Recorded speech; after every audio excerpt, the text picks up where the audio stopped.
Greetings from New York. I'm Sando Jambo, the CEO and Executive Director of the United Nations Global Compact, and it's a pleasure to speak to you today at the Sustainability Summit. As an African and a Kenyan, let me say how proud I am that businesses on our continent have come together to support communities in need during the COVID-19 pandemic. Across Africa, the private sector and governments have demonstrated great resilience. Their efforts have been anchored in public-private partnerships, early action, community mobilization, and preparedness from past lessons learned. We must make sure that this spirit of solidarity holds fast as we enter further waves of the pandemic and as we push for equity in the distribution of life-saving vaccines and treatment. Beyond the pandemic, Africa has enormous potential to prosper and thrive. Agenda 2063, the Africa Union's vision for our shared future, gives us a clear roadmap to more inclusive and sustainable development in the coming decades. And that is one reason why the UN Global Compact has shaped and developed an ambitious Africa strategy. Through this new strategy, we aim to accelerate progress on responsible and sustainable business across the continent in line with our global strategy. As the world's largest corporate sustainability initiative, the Global Compact calls on companies everywhere to align their operations and strategies with 10 principles spanning human rights, labor, environment, and anti-corruption.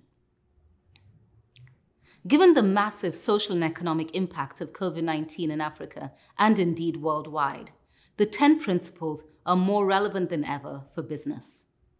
To build forward better, the international business community needs an inclusive recovery plan based on these principles and the 2030 Agenda for Sustainable Development, as well as the Paris Climate Agreement. Such a plan is critical to limiting further economic disruption and ensuring business continuity. Because if COVID-19 has taught us anything, it is that our collective health and prosperity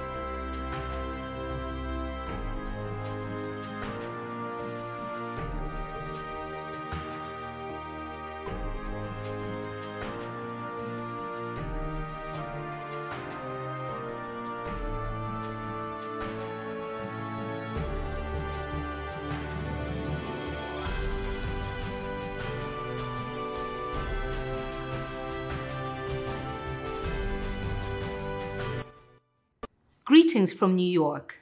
I'm Sando Jambo, the CEO and Executive Director of the United Nations Global Compact, and it's a pleasure to speak to you today at the Sustainability Summit. As an African and a Kenyan, let me say how proud I am that businesses on our continent have come together to support communities in need during the COVID-19 pandemic. Across Africa, the private sector and governments have demonstrated great resilience.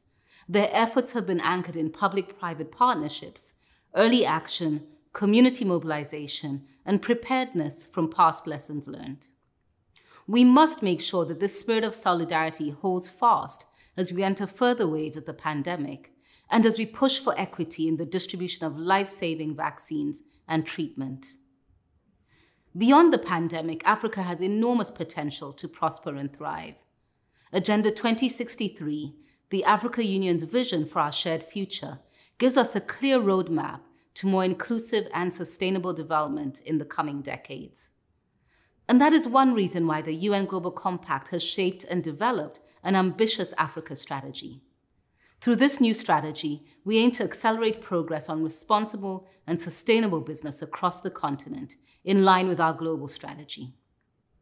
As the world's largest corporate sustainability initiative, the Global Compact calls on companies everywhere to align their operations and strategies with 10 principles spanning human rights, labor, environment, and anti-corruption. Given the massive social and economic impacts of COVID-19 in Africa and indeed worldwide, the 10 principles are more relevant than ever for business. To build forward better, the international business community needs an inclusive recovery plan based on these principles and the 2030 Agenda for Sustainable Development, as well as the Paris Climate Agreement. Such a plan is critical to limiting further economic disruption and ensuring business continuity. Because if COVID-19 has taught us anything, it is that our collective health and prosperity depend upon working together and leaving no one behind. The world has been shaken by multiple overlapping crises in public health and human development. Our economies and societies are reeling. But at the same time, the visible impact of the global climate emergency grows by the day.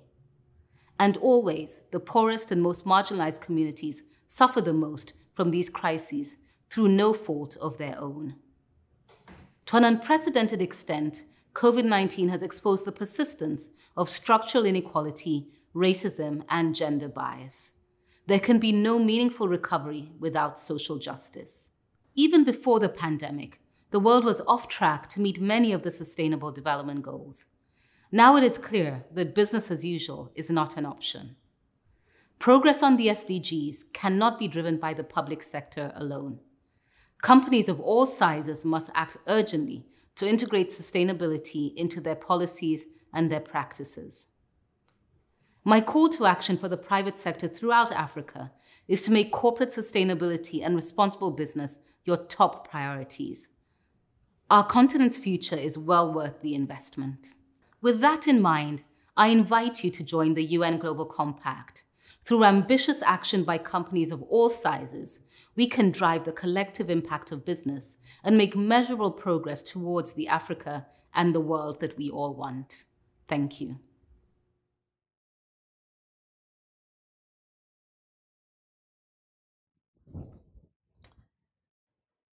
Ladies and gentlemen, that was Ms. Sandra Ojiambo, CEO, or rather Executive Director at the United Nations Global Compact.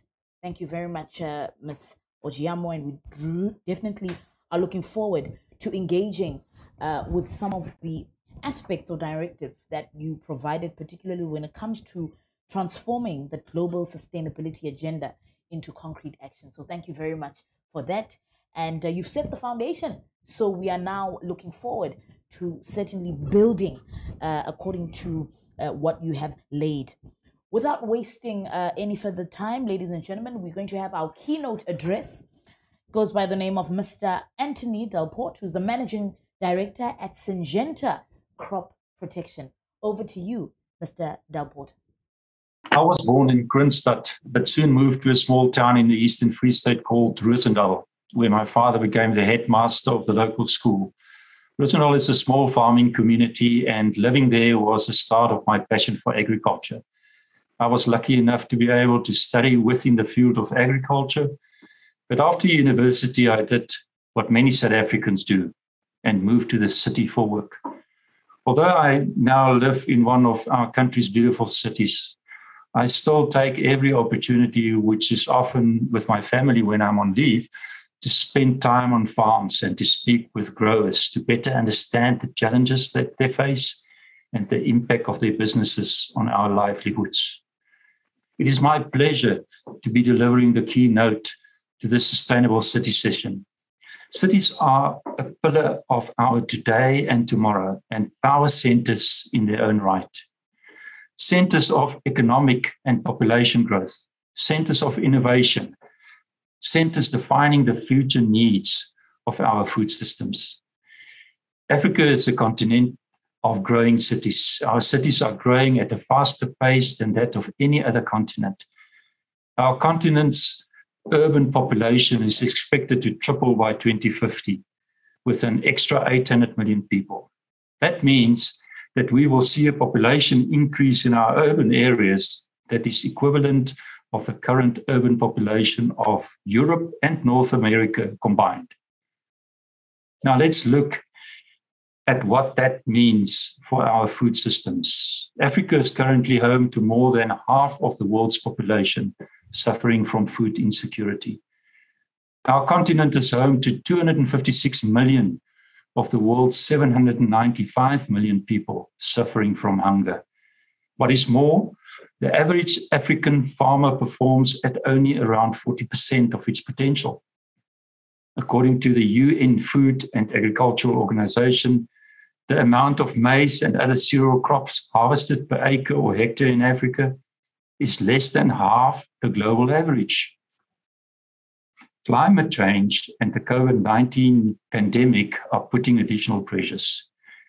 Africa is the most impacted by climate change, with our continent experiencing an increase in the frequency and intensity of natural disasters like droughts. This impacts water resources and the ability of farmers to grow the necessary quality and quantity of food for our cities. For example, climate change is affecting soil moisture. Declining soil moisture can increase the need for irrigation in agriculture and lead to smaller yields and even desertification.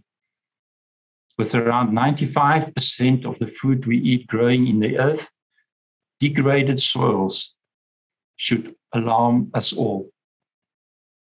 Climate change is also impacting pests and diseases, and in turn making it increasingly challenging for farmers to grow food. So what's the solution? Everyone's responsible to be bringing sustainable innovations to farmers to help them produce more, even when faced with evolving challenges like climate change, and to produce this without using more land or natural resources. However, the uptake of this innovation and its sustainable use is everyone's responsibility. Sustainable innovations can only deliver sustainable development for urban and rural areas if complemented with the right regulatory environment. We need national regulations and global food trading rules that enable access to these innovations. National systems that enable the timely registration of these innovations so that farmers can access them.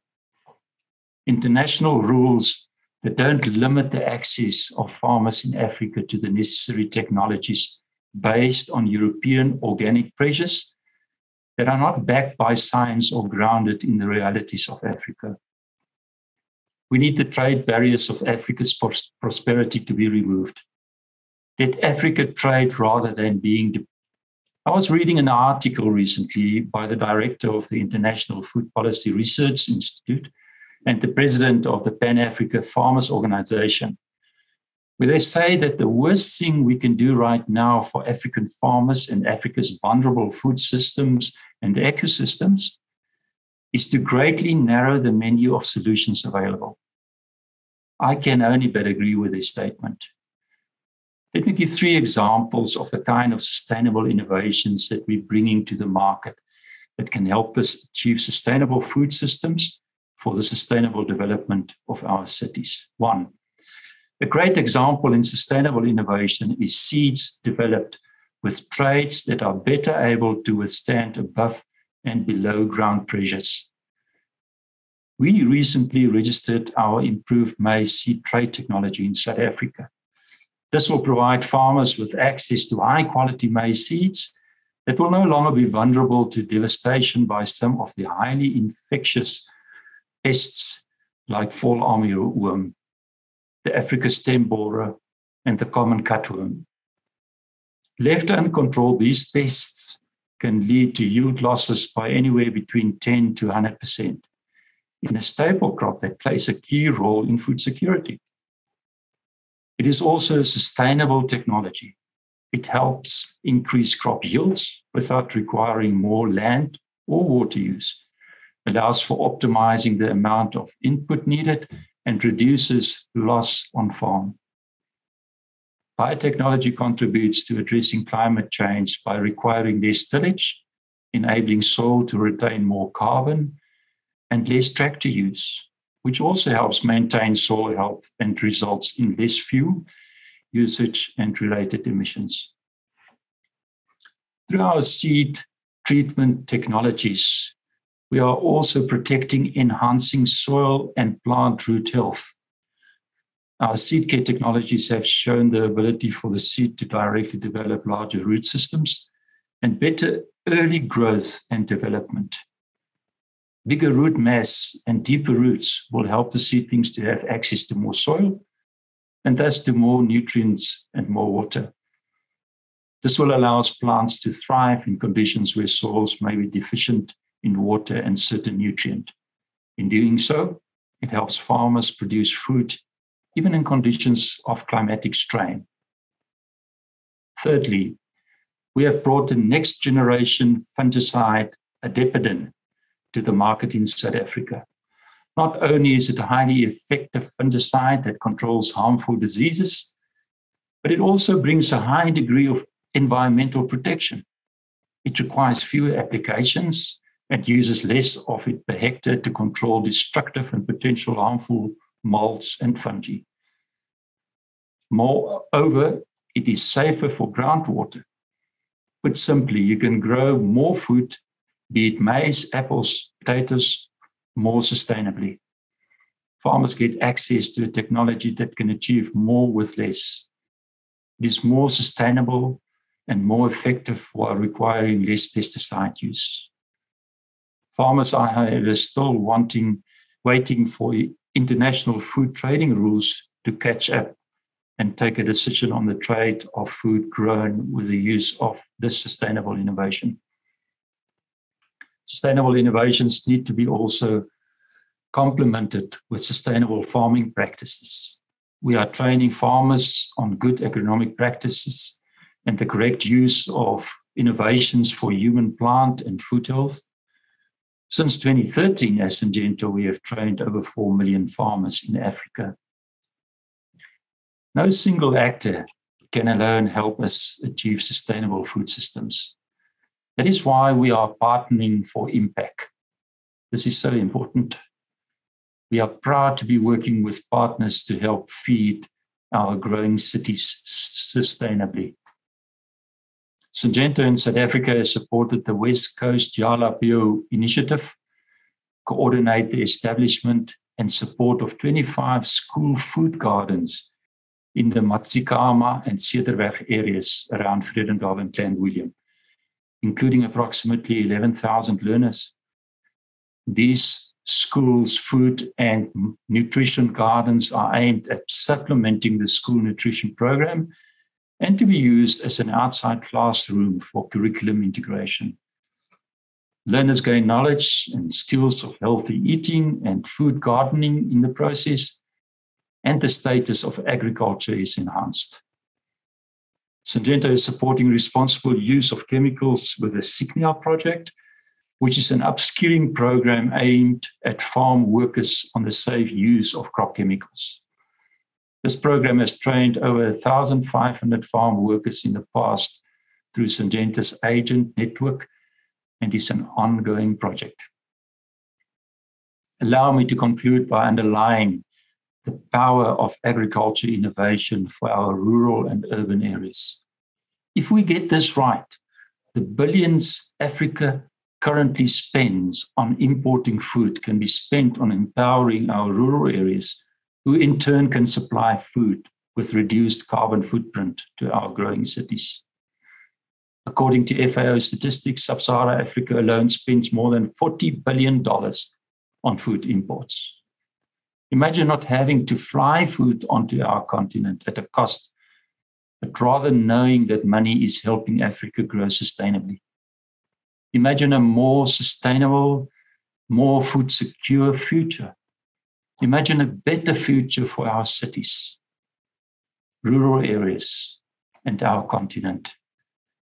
Together, let's define a more sustainable future. I thank you.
Hello, everyone. Thank you so much for joining us today. My name is Paul Curry. I am the manager of the Urban Systems Unit at ICLEI Africa, and I'm very excited to be guiding us through a conversation on localizing the Sustainable Development Agenda in African cities.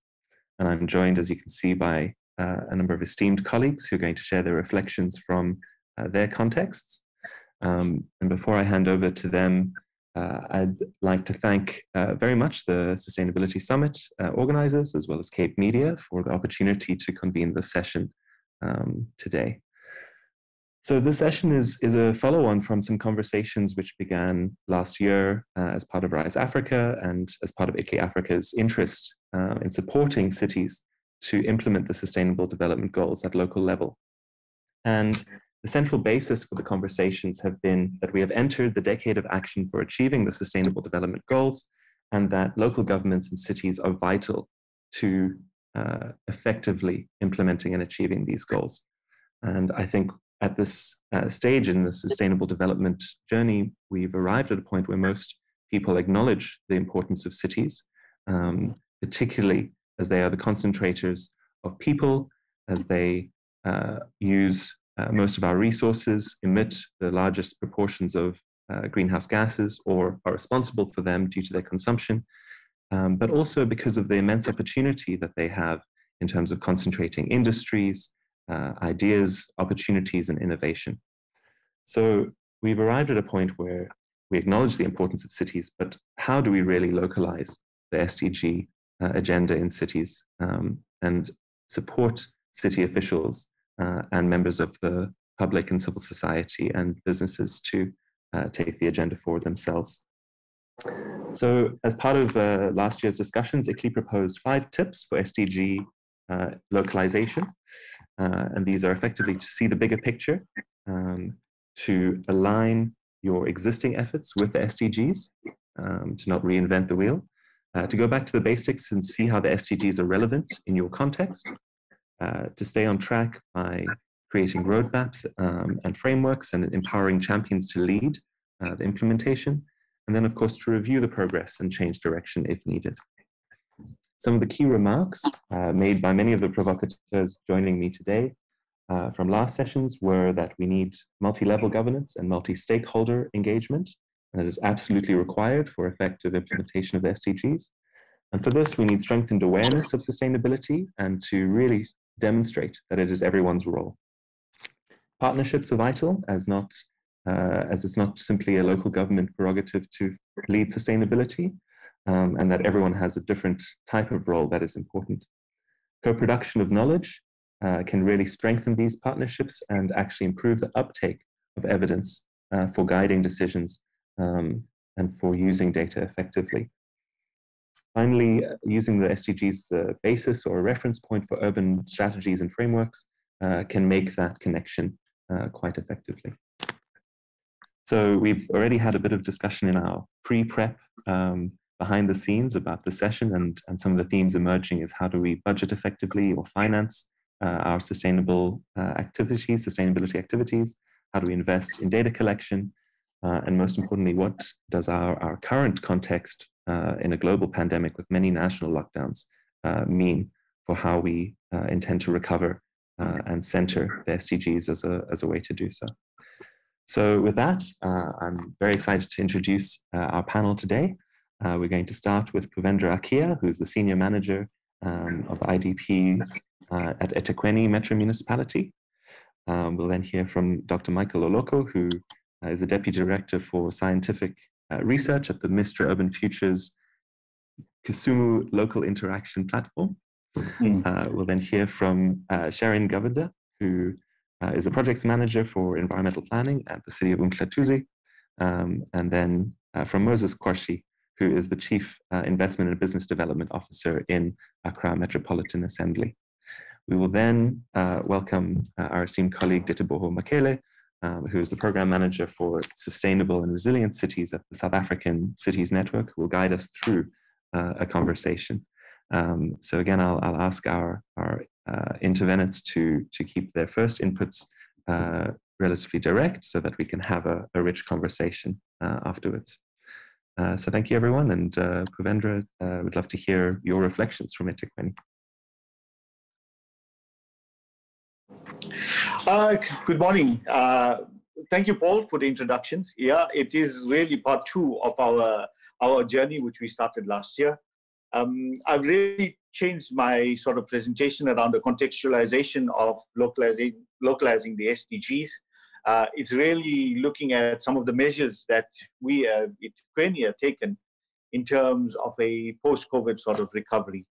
So therefore, my sort of inputs are really around recovery and some of the interventions that local government actually needs to make to actually recover from our pandemic.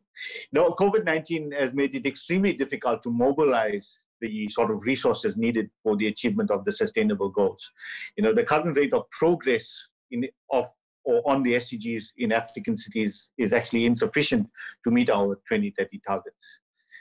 Given these difficulties, as well as the new challenges presented by the pandemic, African cities should should reconsider how these sustainable goals are actually embedded in the policies, but also the implementation needs to fully recognize the context where we actually find ourselves in. And we actually have to redirect many of our efforts in terms of fighting the crisis at hand. We note that there's significant overlap in terms of the SDGs and the AU agenda for 2063. And, the AU agenda probably is more realistic from a timeframe perspective. However, given the current lockdowns, as well as the low growth rates, and we find it increasingly more difficult to address both the AU agenda or even the SDGs itself. However, in saying that, as African cities, we always found a way to face the adversity and show resilience in terms of the challenges imposed on us. As we lead to the 9 years towards the 2030 timeframe, there's significant sort of emphasis placed on post-COVID recovery plans. So I will basically go through some of those recovery plans that talk directly to the SDGs. Now, colleagues, I deliberately left out the references or linkages to the SDGs so as to create an understanding that the implementation measures should not be pigeonholed to a specific indicator or target. One of our biggest challenges that we face in cities is we do not look at the interrelatedness or the interdependence of each of the goals. It's for this reason that in my writing up of the notes, I've taken out all of the sort of linkages to the SDGs.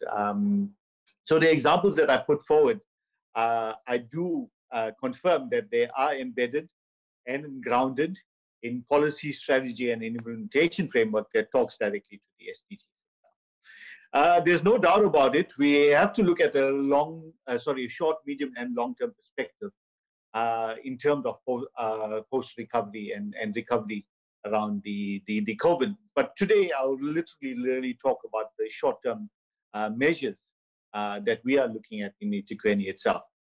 So firstly, there's an urgent need to review intergovernmental relations, and we've all already spoke about that. That leads to co-created plans. In the South African context, we've embarked on the district development model that does provide some hope for a single co-created plan that talks to budgeting and implementation.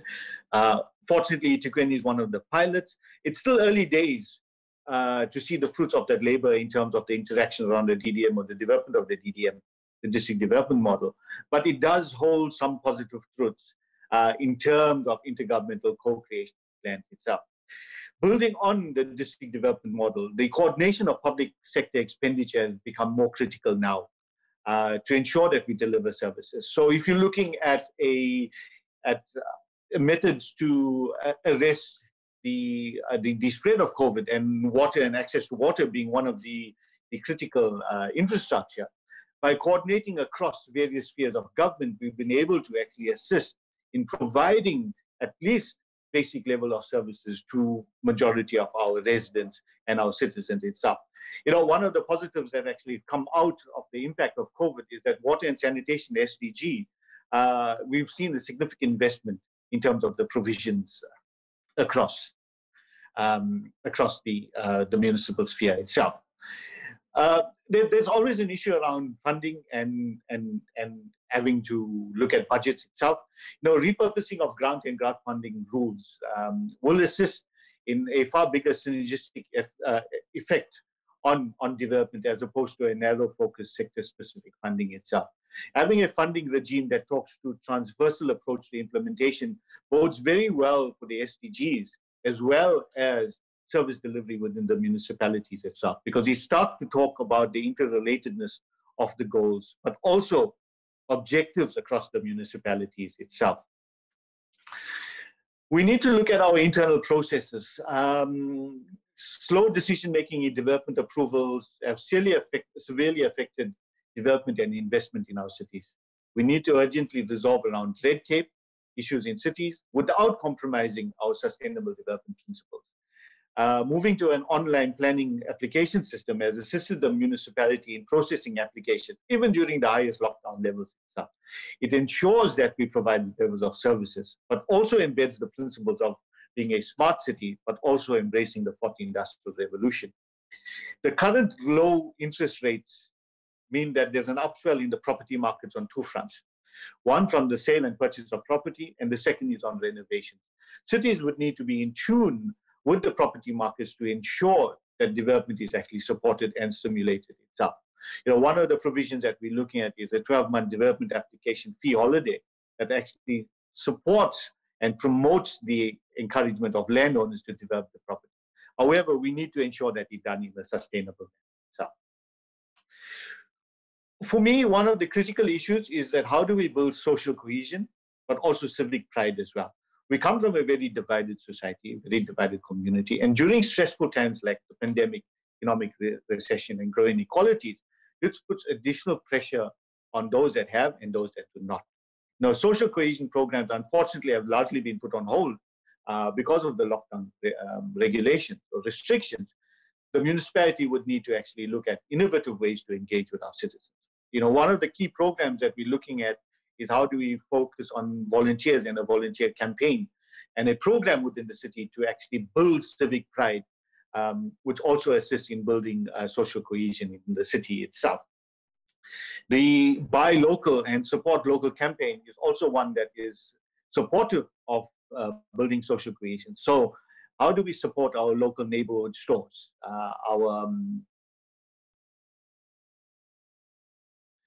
our farmers markets, and assist in building social cohesion itself?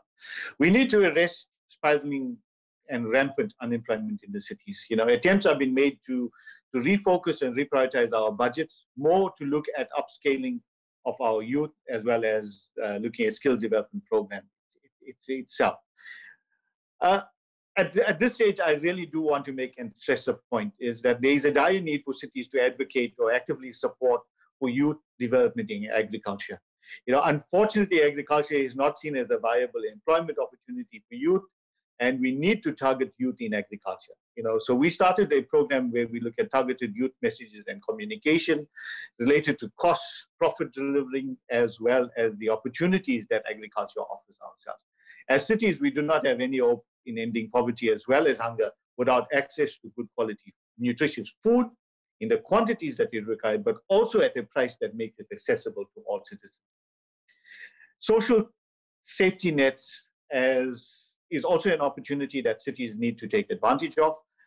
Unfortunately, most cities look at social safety as a food parcel or possibly a voucher system. The city has taken a step further in that how we've addressed homelessness in the city is an example of a social safety net that we provide. The setting up of a homeless reception centers coupled with skills training, economic activities, health system, safe drinking water, drug rehabilitation, and exposure to employment opportunities allow for better integration of homeless people into society itself. Some of the successes have actually shown us where some of the substance abusers who were homeless have actually been rehabilitated through this program. In some cases, some families were reunited with each other. We've also created opportunities and employment opportunities through a food garden that is supported by neighboring hotels and restaurants itself.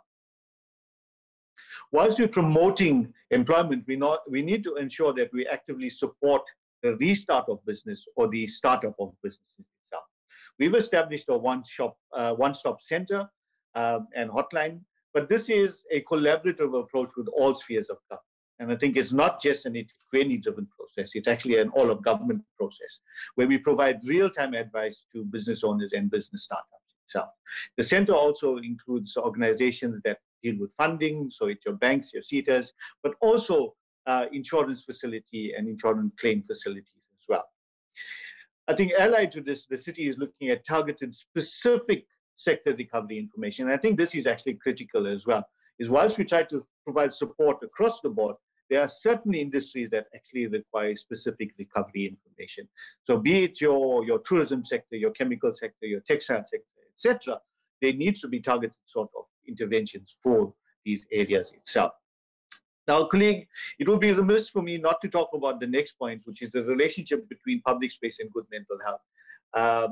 I'm a public space advocate, and I'm not going to take up or lose the opportunity not to speak about this. Because some of the mental health results coming through has revealed or highlighted very stark realities as to how fragile our citizens and even our colleagues can actually be during this pandemic. Data emanating out of the US indicate that anxiety and depression has increased from 11% in 2020 to 41% in 2021. 42% of essential workers have some form of anxiety or depression during the pandemic. But more alarming, 22% of this group actually had thoughts of suicide. Now let's take a step back, colleagues. The essential workers that I'm talking about could be one of our very own colleagues. Our health workers, our nurses, police officers, even local government officials itself.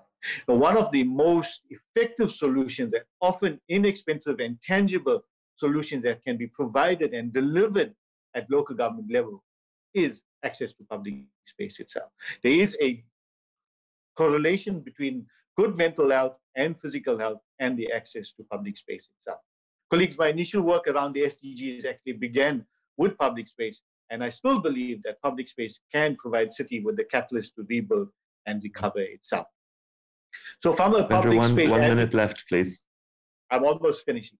From a public-based perspective, I would continue to advocate for continued investment in public space funding, inclusive and equitable spaces, but also having the ability to access public space across all demographics itself. So a few closing remarks. So how do we use the impact of the pandemic to deliver better planned and designed cities, but also address inequalities from a spatial perspective itself? Whilst the pandemic may have slowed down our progress towards achieving the SDGs, it has also provided us with an opportunity to revisit how we operate. We need to relook at what are some of the quick wins that can be derived. However, in doing so, we need to ensure that these quick wins are in the form of sustainable development opportunities, and we do not foreclose any environmental gains that can be realized later on. The success in implementing the recovery plan that is just, sustainable, and equitable lay in the ability of how agile cities can be. Resilience needs agility, and the current pandemic has forced cities to be innovative, think and operate outside the box, assume more responsibility over and above the current delivery mandates, but still continue to deliver in a very constrained environment. Speed, agility, and responsiveness are the key ingredients for a successful recovery from the pandemic. So colleagues, that's my input for this morning. I hope that I've given you some food for thought so that we can actually make an active contribution to the recovery post the pandemic and also addressing the SDGs. Just a quick tail piece from the examples I've listed, how many of the 169 targets were actually being addressed. Maybe that's a little bit of homework that I would leave for you. Thank you, Paul, for the opportunity, and great chatting to you again. Thank you, Purvendra. I think you provided an excellent provocation for us to begin our conversation in. And I like your metaphor of ingredients into this conversation, but also ingredients into our mix and our recipe for achieving sustainable development. So these again are speed, agility, and responsiveness amidst the many excellent cases that you've shared. Perhaps before the end of our session, you can give us our answer to your question of how many targets we've touched. But I think for now, let's turn to another context and hear from Dr. Michael Oloko about Kisumu's experience in SDG localization as well. Welcome. Thank you so much for giving me yet another opportunity to present the Kisumu's situation as far as localization of SDGs is concerned. First and foremost, I would want to say that my approach would rather be methodological, presenting the approaches that would enable us fast track the implementation and the localization of the SDGs, more particularly at the city level.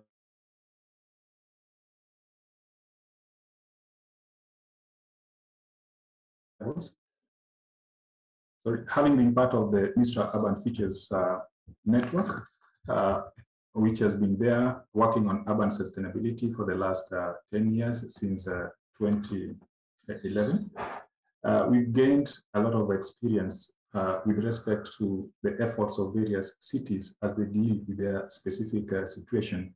I would want to say that we started by looking at specific local problems in the various cities up to 2015.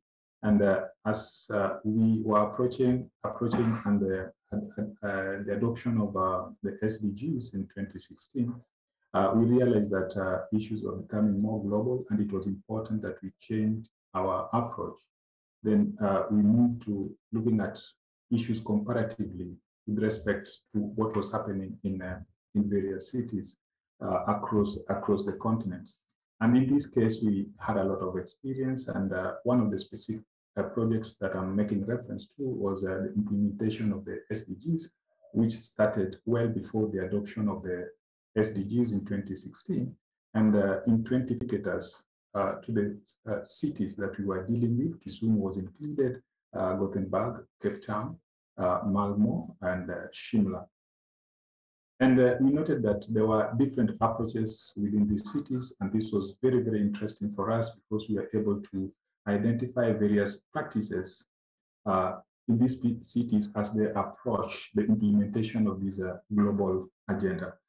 And in so doing, we noted that we identified certain good practices in certain countries, and we were able to have a forum of interaction, and this emerged as a city peer-to-peer learning, and this we have discussed quite a lot as a good practice that is coming out from the approach that Ministry of Urban Features and Kisumu Local Interaction Platform has worked with for over a decade. And this is a transdisciplinary knowledge co-production, where the approach is working with the community and the relevant stakeholders together to identify specific areas, critical areas that are affecting the community at the local level. Then at the comparative level, we noted what was happening across the various cities. And this, we were able to deal with the SDGs very well. And we've had a lot of publications and recommendations, findings in this, in this regard. And therefore, going back to the specific questions and the pandemic that we are experiencing at this time, and we had it towards the last end of our co-production process, we had also to engage with this global issue that is COVID-19. I must say that COVID-19 tested our systems in various cities and proved that we have not been efficient in terms of resilience to deal with such serious pandemics. And we realized that cities were adopting different approaches here and there. Some could be emerged as good practices, etc., etc. But what we noted that issues of inequality were also experienced in various sectors. For example, changing the education system, going online with facilities that students and parents in certain communities could not afford. This only left the rich to move to the next level and leaving the poor behind, which is not in line with the SDG vision. And even in the health sectors, we were thrown off board because we noted that even our insurance system was not able to take care of us during this pandemic.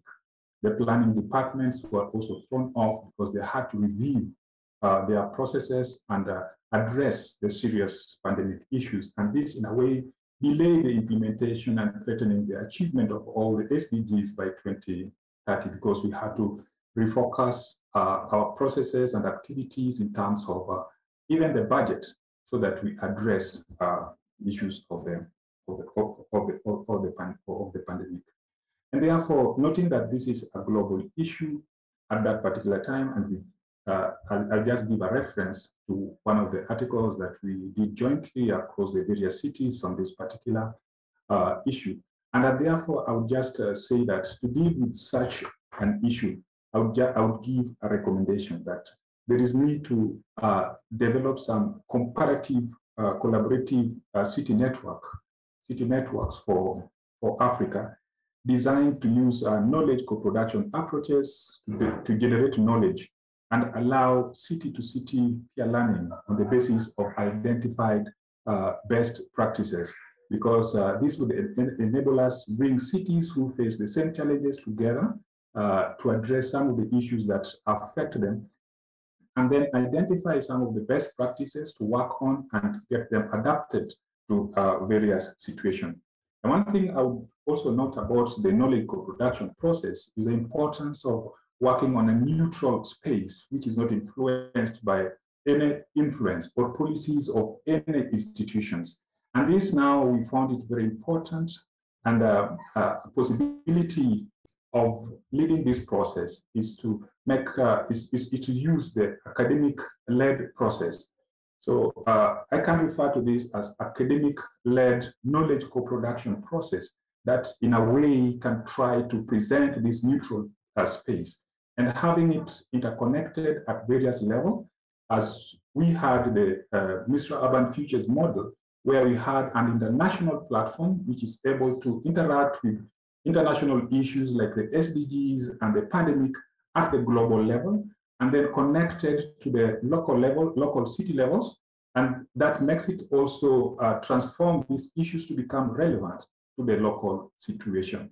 Because what we also noted in one of our approaches before the adoption of the SDGs, that is in 2015, is that the cities are only able to work with the SDGs as long as they remain relevant to their planning processes and policies. Otherwise, they might not find this relevant.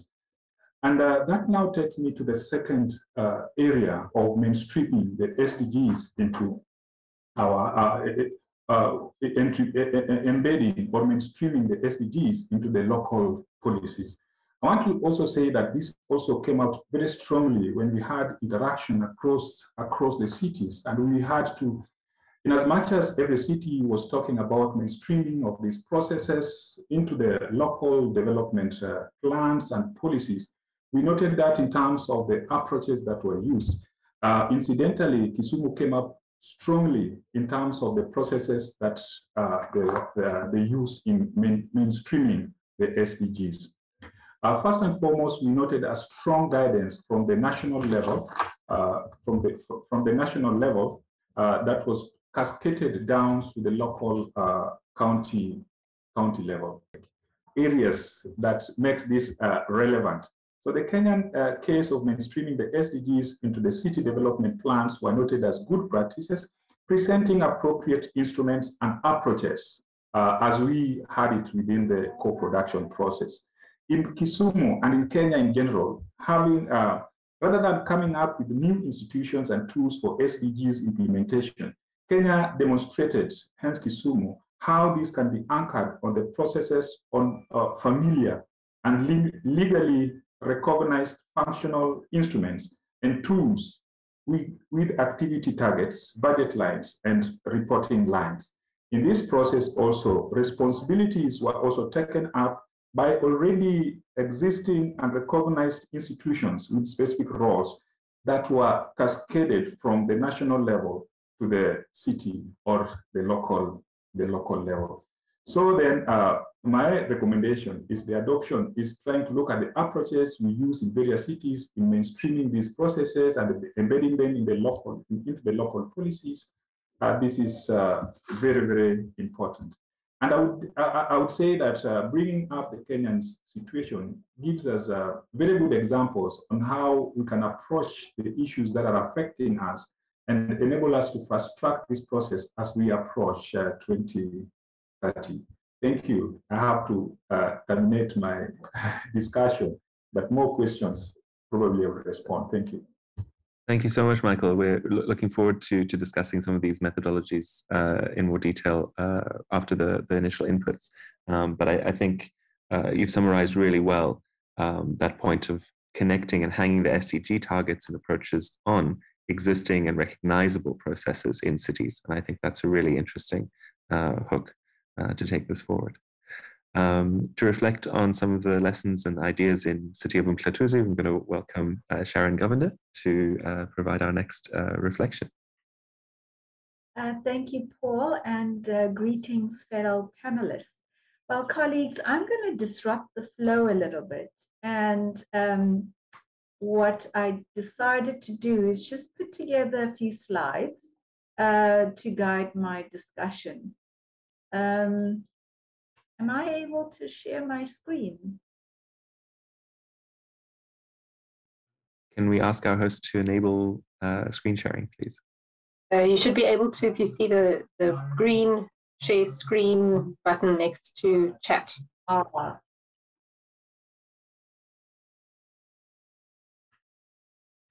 right, I'm now able to share my screen, colleagues.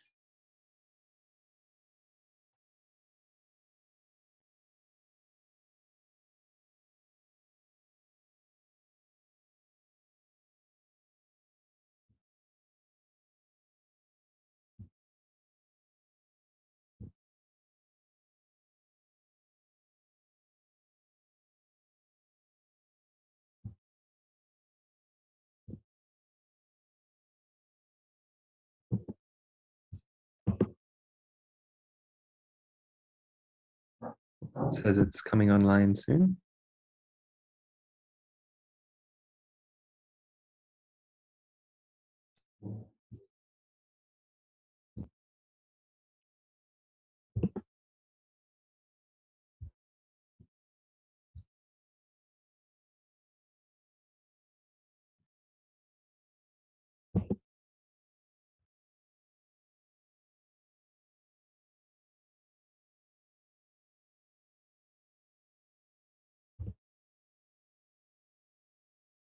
All right, colleagues, I'm going to revert back to Plan B. That's all right. Okay. In any case, yeah, I think in the interest of time, we should just proceed. Look, colleagues, I think sharing perspectives from an intermediary city that we are offers unique propositions from what you've heard from my colleague Puvendra from Metropolitan, because of the way we are organized. We are smaller, we have opportunities for growth and the possibilities to do things a bit differently in the development discourse. And in that respect, secondary cities offer unique possibilities for institutionalizing and localizing the SDGs. Now, the City of Mhlathuze's SDGs localization process actually commenced with its climate action work. All right, the municipality has not been spared from the impacts of climate change, being affected by droughts, flooding, changes in biodiversity. And we found that these were starting to impact on the local economy, whether it's at an industrial scale or from a livelihoods perspective. And hence the municipality has had to lead or respond in a way that coordinates action from various stakeholders in a multi-level governance framework. This has been achieved mainly through its climate change action plan, And a pivotal pillar of the climate action plan is actually the importance of partnerships. And just to reflect on a critical partnership that we found to be instrumental has been the Mhlathuze Water Stewardship Partnership. And what it's done is collaborate action through various organized groups. So it's industry, ordinary civilians, government agencies. And what it did at a time where we needed action is avoid this blame game that we often see when we often reach a crisis. And the Mhlathuze Water Stewardship Partnership rallied partners together as to how we could scale up climate action. And we found that through investment from industry players, we were better able to track what's happening in the urban periphery, in informal settlements where there were impacts on water resources. And so through the use of a drone, we were able to, for example, track encroachments into riverine areas, illegal dumping. And so that's been an important lesson to share. We've also been able to track illegal water connections through monitoring the growth of these peri-urban settlements within these riverine and flood-prone areas. So that's all we've been able to achieve that through this collaborative framework of the Mhlathuze Water Stewardship Partnership. And it was through that ambit that we then realized that climate action cannot be meaningful if we don't bring in different levers and work within a broader umbrella of the SDGs. Because we found opportunities in the green economy, in the biodiversity economy, through decentralized ways of even energy transitions, that we can achieve this through tracking it through a broader framework, and the SDGs exactly or provided that blueprint. So that's been our journey. We've also seen since our last discussion, Paul, we've seen a resurgence of civil society groups championing climate action, and there've been few, by the way, that have been initiated as a result of being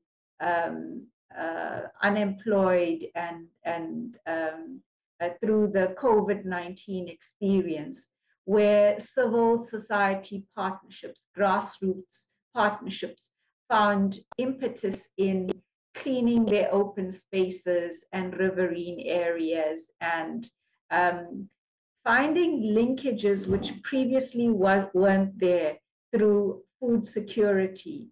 And we've seen useful demonstration work as well through organic farming using waste, municipal waste. We've seen the benefits there from utilizing less water. And so this resilience logic has shone through that example of organic farming. And what better way to achieve that or to implement that in a human settlements project where it's needed most. All right. And so what we've also found with that organic project is throughout the COVID-19 pandemic, these 65 households have had access to food security. They've had access to markets in selling their products. And so there's this cohesive spirit that was built from a project that started off with different intentions. And that's the message or take-home shot here that I'd like to leave. That sometimes, as government players, we often need to take leadership or to exploit our context more often and take lessons from grassroots learnings and then start to embed that into our policies. Now, in the course of all this demonstration work, we've started to integrate that work into COVID-19 recovery plans, into our green building guidelines, into our greenhouse gas inventory and aligning that with the nationally determined contributions.